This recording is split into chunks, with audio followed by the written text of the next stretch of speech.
আসসালামু আলাইকুম। Hello everyone, কী অবস্থা সবার? কেমন আছেন? আশা করি সবাই অনেক বেশি ভালো আছেন। কাছে দূরে যে যেখান থেকে আমার এই ভিডিওটা দেখছেন, সবাইকে আমার অন্তরের অন্তরস্থল থেকে অনেক বেশি ভালোবাসা, এবং আমি চাই আপনারা সবসময় ভালো থাকুন। আজকে ফ্রাইডে একটু বের হলাম, যাচ্ছি আগারগাঁয়ে। আগারগাঁয়ে আমার একটা বন্ধু আছে, ওর সাথে অনেক দিন দেখা হয় না, তাই ভাবলাম একটু দেখা হবে, একটু আড্ডা হবে, একটু গল্প হবে, এটাই। তো একটু যাই, আড্ডা টাড্ডা দিয়ে আসি। তো চলেন যাই, যেতে যেতে আপনাদের সাথে একটু গল্প সল্প করি আর কি, দেখি কি গল্প করা যায়। শুক্রবার দিন বের হলাম। শুক্রবারের রাস্তাঘাটের অবস্থাও খুব একটা ভালো না, জ্যাম।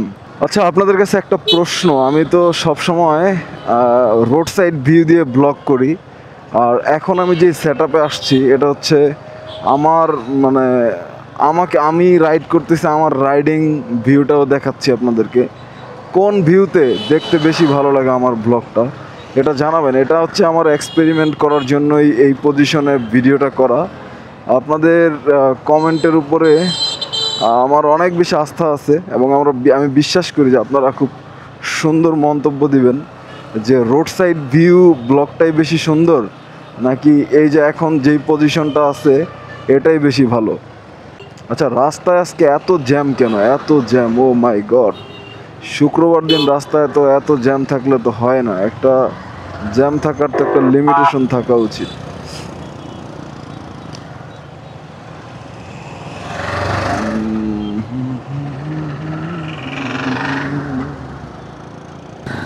জ্যাম ছেড়ে দিয়েছে। আমি এখন সংসদ ভবনের যে রোড সেটার প্রায় কাছাকাছি চলে এসেছি। এই রাস্তাটা অনেক সুন্দর করে সাজানো, এই রাস্তাগুলো খুব ভালো, যেহেতু এটা সংসদ ভবনের সামনেকার রোড। তো এই রাস্তাটা অনেক সুন্দর, মানে পরিষ্কার পরিচ্ছন্নতার দিক দিয়ে এই রাস্তাটা অনেক সুন্দরভাবে সাজানো গোছানো একটা রাস্তা। ওরে বাবারে, সংসদ ভবনের সামনে আজকে এত জ্যাম কেন? 15ই আগস্টকে কেন্দ্র করে বোধহয় এই রাস্তাটা আজকে এত জ্যাম, এত মানুষের ছড়াছড়ি, ভিড়াভিড়ি। এই যে আমার বাম পাশে চন্দ্রিমা উদ্যান। ও, এই পোলাপান গুলার অনেক দারুণ লাগতেছে। এই জোস জোস,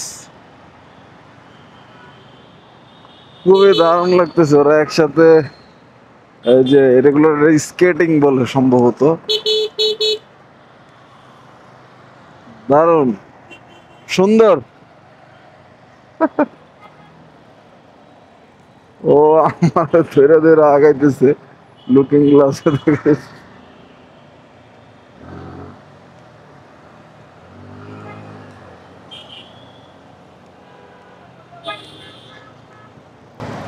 কি ব্রো, তুমি আমারে ধরে ধরে আগাইতেছ? এই যে লুকিং গ্লাসে দেখেন, আমার একটা ধরে আগাইতেছে।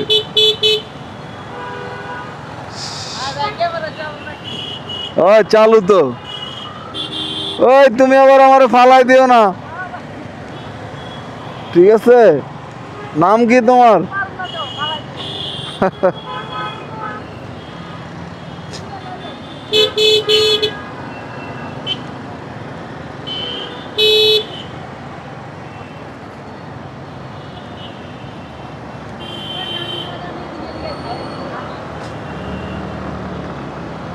এই ছেড়ে দাও, ছেড়ে দাও।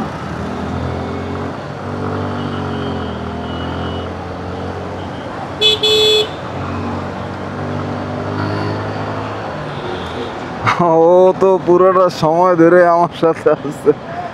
দারুণ দারুণ, খুবই ভালো।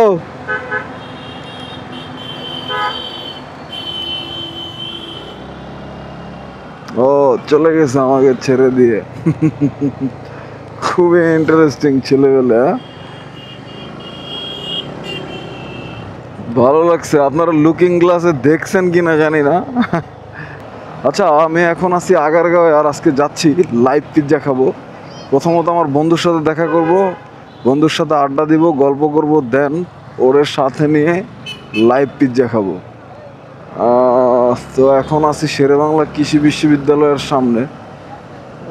মাই গড মাই গড, আগে বন্ধুর সাথে মিট, তারপরে লাইভ পিৎজা।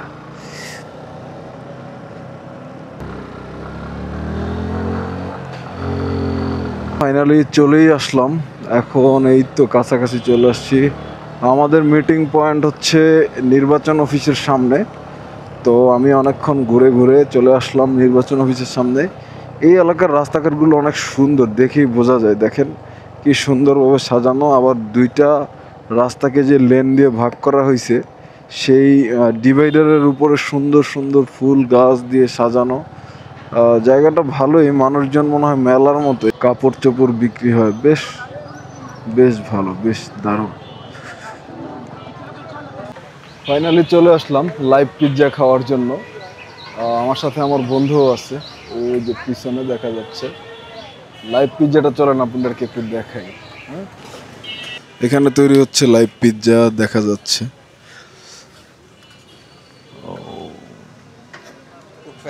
এটা হচ্ছে ওদের মূল দোকান বা মূল স্টোর। ওইখান থেকে রেডি করার পরে পিৎজাটা এইখানে এই যে চুল্লি আছে একটা, এই চুল্লির মধ্যে দিয়ে একদম লাইভ তৈরি করে। এই যে দেখা যাচ্ছে, এই যে চলে আসছে একটা পিৎজা দেখা যাচ্ছে। খুবই সুন্দর, সিস্টেমটা দেখেও ভালো লাগে। হ্যাঁ, দেখতে অনেক সুন্দর লাগতেছে, জানি না খেতে কতটা ভালো লাগবে। তো আপনাদেরকে অবশ্যই শেয়ার করব কেমন লাগে। তো দেখতে থাকুন ভিডিওটা, সাথে থাকুন। এই জায়গাটাতে ভালোই মানুষজনের ভিড়, যেহেতু আজকে ফ্রাইডেতে অনেক মানুষের একটা সমাগম দেখা যাচ্ছে। মানুষ এখানে অনেক বেশি আছে এবং এখানে অর্ডার দিতে হয়, এসে অর্ডার দিলে তারপরে তারা রেডি করে একদম লাইভ পিৎজা। লোকেশনটা কোথায় সেটা এখন বলছি না, লোকেশনটা জানতে কমেন্ট করুন, কমেন্টে জানাবো। ওকে, লাইভ পিৎজা খেলাম। লাইভ পিৎজাটা সত্যি ভালোই ছিল, মজার ছিল, একটু ঝাল ঝাল ছিল। আমার কাছে ভালো লাগছে, আপনারা চাইলেও আসতে পারেন। আসলে মাঝে মধ্যে এরকম বাইরে বের হতে হয়। অনেকেই হয়তো এরকম স্ট্রিট ফুড লাইক করেন না, কিন্তু আমি খুব লাইক করি স্ট্রিট ফুড। যদিও এগুলো খাওয়া তেমন একটা স্বাস্থ্যসম্মত না, তাই আমি আপনাদেরকে প্রমোট করব না যে এগুলো খাবেন, কিন্তু এগুলো আসলে ভালো লাগে, মাঝে মধ্যে খাই তো ভালো লাগে। মুখরোচক খাবার তো ভালো লাগে। আর যতই বলি এগুলো স্বাস্থ্যসম্মত না, কিন্তু লাভ নেই। যার ভালো লাগে সে খাবেই, তাকে যতই বোঝানো হোক না কেন এগুলো ভালো না, কোনো লাভ নেই, কোনো কাজ হবে না, সে খাবেই।